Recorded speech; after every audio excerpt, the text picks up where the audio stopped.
गरीब मायका। मोहिनी के 3 बेटे थे। पति खूब अच्छा कमाता और बड़े घर के ऐश सब था मोहिनी के जीवन में। लेकिन एक चीज जो नहीं थी वो थी सुकून। मेरी बहन और मेरा भाई दोनों गरीब, लेकिन मैं मेरे पास तो नोट की बरसात है। तभी मोहिनी की बहन वीना उसके दरवाजे आ जाती है। अरे मोहिनी, कैसी है? मेरे घर में ना सिलेंडर खत्म हो गया है। तेरे पास तो इतने पैसे हैं, भरवा देना मेरा सिलेंडर। पैसे जैसे ही आ जाएंगे मैं दे दूंगी। तभी मोहिनी का पति राकेश आ जाता है। क्या है विना, ये अपने घर की परेशानी हम लोगों के घर ना गाया करो। तुम्हारी बहन को तुम लोगों पर तरस आ जाता है और वो पैसे देने लग जाती है। मुझे ये बिल्कुल पसंद नहीं है। ओ जीजा जी, नहीं, मैं तो वो बस अच्छा, मैं चलती हूँ। वीना वहां से चली जाती है। उसके जाने के बाद अच्छा किया जो आपने सुना दिया। अरे न जाने क्या सोचकर मेरे घर आ जाती है कि जैसे यहाँ तो भंडारा भरा है। अरे कितना तो दे दिया।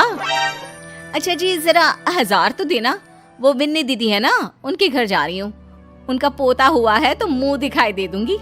हाँ, उन लोगों के आगे तो शो ऑफ किया करो। वो खुद को बड़ा अमीर शो करते हैं ना, दिखा दे कि तू भी किसी से कम नहीं है। हाँ जी, इसी के लिए तो जा रही हूँ। मोहिनी तैयार होकर अपनी बुआ की बेटी के घर जाती है, जहाँ उसके पोते का कार्यक्रम चल रहा होता है। वहाँ वीना भी आई होती है। अरे वीना, क्या जरूरत थी यहाँ आने की? तेरे घर पर गैस नहीं है तो वो भरा लेती। क्या करूं मोहिनी, बुआ को बुरा लग जाता नहीं जाती तो। वैसे मेरे पास एक जोड़ा बच्चे का कपड़ा रखा था, वही अपनी चांदी के पायल के साथ देने जा रही हूँ। घर पर गैस थी नहीं, सोचा परिवार यहीं खाना खा लेगा, बाकी सुबह का सुबह देखा जाएगा। मोहिनी को बहन पर दया आ जाती है। वो पर्स से 1000 रुपए निकाल कर दे देती है। ले विना, लेकिन पैसे वापस कर देना, तेरे जीजाजी हिसाब लेते हैं। मोहिनी भी क्या करती, गरीबी में बहन का सहारा ही उसके जीवन जीने का आधार था। फिर एक रोज, सुनिए, भाई के घर बेटी हुई है, मुझे माँ के पास जाना होगा। अरे उस घर में ना कूलर है ना एसी, कैसे रहोगी तुम? हाँ, वही सोच रही हूँ कि अकेली जाऊं, बच्चों को साथ ना ले जाऊं।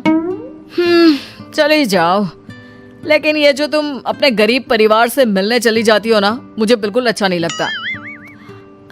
पता नहीं मैं भी कैसे मैनेज करती हूँ, लेकिन क्या करूँ।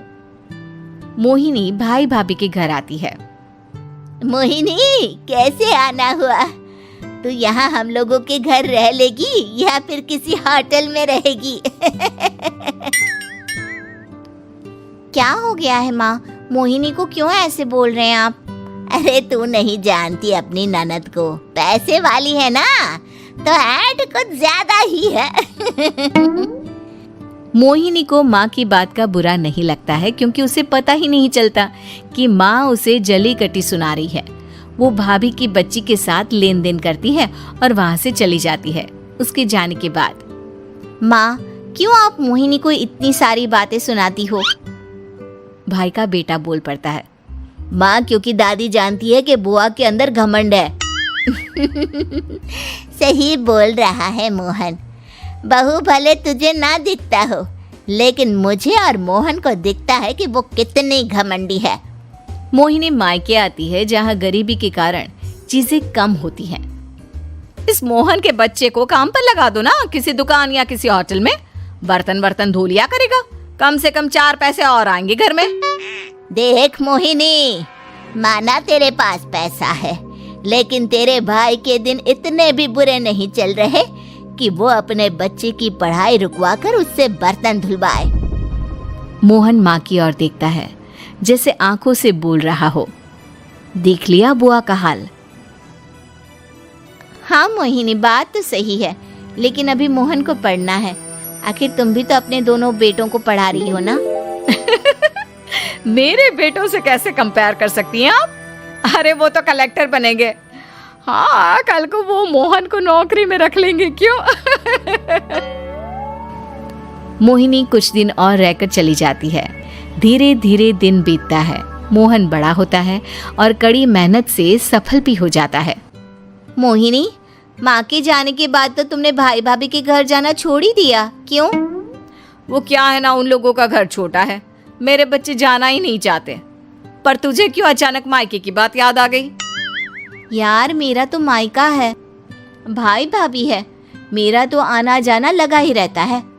हाँ, क्योंकि तुझे आदत है ना ऐसे छोटे से घर में और कम पैसे में रहने की। वैसे क्या खबर है आजकल मायके की अपने? अब वो घर छोटा और कम पैसे का नहीं रहा, क्योंकि मोहन तो बहुत बड़ा आदमी बन गया है। फिर क्या? मोहिनी भाभी को फोन करती है। मोहन किसी बड़ी कंपनी का मैनेजर हो गया है क्या भाभी? क्या ये सच है?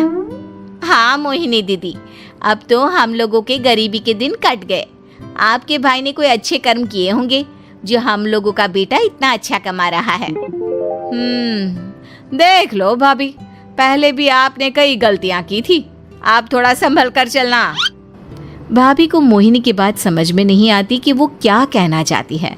फिर एक दिन वीना मोहिनी से कहती है, मोहिनी, हमारा भतीजा मोहन अच्छा कमा रहा है, क्यों ना मैं अपने बेटे की नौकरी के लिए उससे बात करूं?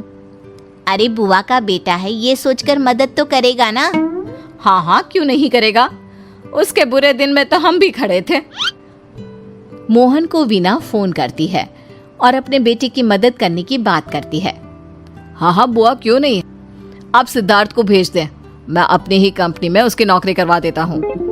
दिन बीतते हैं, अब वीना के हालात भी अच्छे हो जाते हैं। क्या बात है वीना, तूने भी कार ले ली, वो भी इतनी अच्छी? हाँ मोहिनी, अपने भतीजे के कारण तो हम लोगों के दिन अच्छे हो गए। उसने सिद्धार्थ की नौकरी लगवा दी है, वो भी शानदार। ठीक है, लेकिन पैसे ख्याल से खर्च करना। वो क्या है ना, पैसे आने आसान है लेकिन संभालने मुश्किल। मोहिनी घर पर अपने पति से बात करती है। देखो ना, सबके पास पैसे हैं, एक वक्त था जब मैं ही अमीर हुआ करती थी। लगता है कि ज्यादा दिन नहीं रह पाओगी, मेरी नौकरी को कुछ साल ही बचे हैं और तुम्हारे दोनों लड़के निकम्मे हैं। उन लोगों को बोलो ना कि नौकरी करे। तभी वहाँ मोहिनी के बेटे भी आ जाते हैं। अरे हमें क्या मोहन समझा है जो दिन रात गधे की तरह काम करते रहे?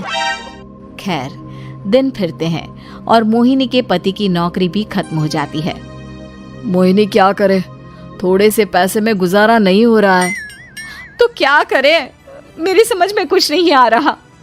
मोहन को बोलो ना कि वो इन दोनों के लिए नौकरी देखे, जैसे सिद्धार्थ के लिए नौकरी देखी है। मोहिनी क्या कहती, उसे अपने वो दिन याद आ जाते हैं जब उसने भाभी से मोहन को नौकर बनने की सलाह दी थी। क्या हो गया, क्या सोच रही हो मोहिनी? यही कि वक्त कभी भी किसी का भी पलट सकता है, ऊपर वाले से डर कर रहना चाहिए।